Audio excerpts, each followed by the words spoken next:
Good weekend to you and welcome to Leading Edge. I'm Jerry Anderson. We continue to explore what seems destined to be a summer of change when it comes to police, minority relations, or maybe race relations in general.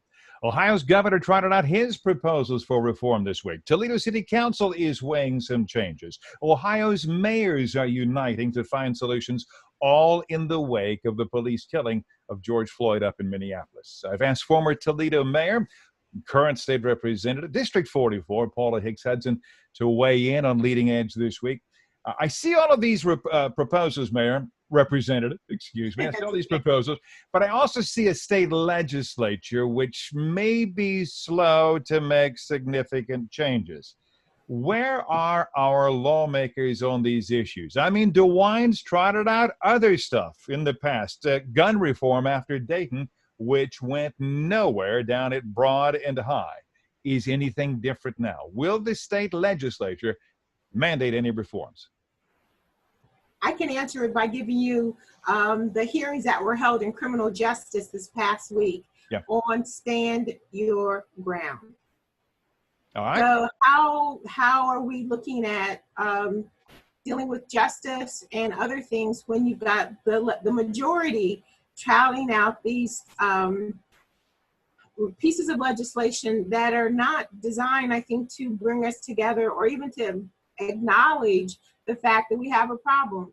Additionally, the Ohio Legislative Black Caucus members, we all signed on a resolution declaring racism as a healthcare crisis, and we can't get a hearing in the House. The Senate has had several hearings. So, let me tell our viewers a little bit about our state legislature. Talk about tone deaf. Nothing personal here with the person, I don't know. A state lawmaker during a hearing asked out loud if, I'm going to quote here, the colored population, end quote. His words, not mine, folks, may be more seriously affected by COVID-19 because they wash their hands less. And by the way, folks, this guy is a physician, an ER doc. Is that a pervasive atmosphere down there? Is the majority operating as though we're living in some different place or time? I'll give you another example. Oh. We were in our final session for the House before, I think we're on break. I'm not sure, but I think we're on summer recess. And we were there until 2 o'clock because we had two amendments. Again, our caucus, the Democratic caucus, trying to ban, first of all, the flying of the Confederate flag, which went down in flames. And the second one was to limit or ban funding to those county fairs that would allow the sale, distribute, flying of the Confederate flag. We're a union state. And so the question was about, First Amendment. Then the second one that we had doesn't bother the First Amendment freedom of speech.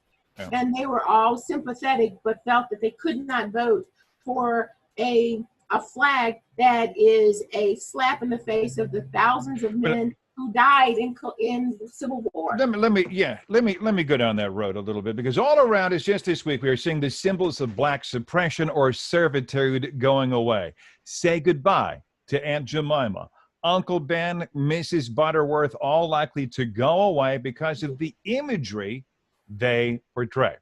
So down in Columbus, folks, some lawmakers looked at the imagery of the Confederate flag, the flag for a group of people who fought against the United States and who took the lives of thousands of Ohio soldiers in the Civil War. And they said, you know what, at the very least, that symbol should not be for sale at our county fairs, even though the same ban has been in place at the Ohio State Fair for a quarter of a century, and these folks turned down that proposed ban. So I think that action speaks for itself. We can, what one of my colleagues said is that, and she's a veteran, she says, don't thank me for my service. Do something so that I don't feel as if I'm a second-class citizen. And that's where we are. And it's about not only that issue, but it's about all the other things that are happening. Because once one segment of our society is discriminated against based on race, what does that say about everyone else? Is that we're living under a false narrative. And so it's difficult. I'll be very honest with you. It's very difficult to have colleagues that appear to be reasonable, but they cannot understand how what we're living in. We are living in a time of change. And so the change is not our generation, Jerry, but it's these young people who are saying what happened to Mr. Floyd should not happen to anyone. It should not even happen to a dog. Thank you for your honesty in going down that road with me. I expected nothing less. I'm going to take a break here. Need to come back and talk about some COVID-related stuff because everybody's budget is upside down.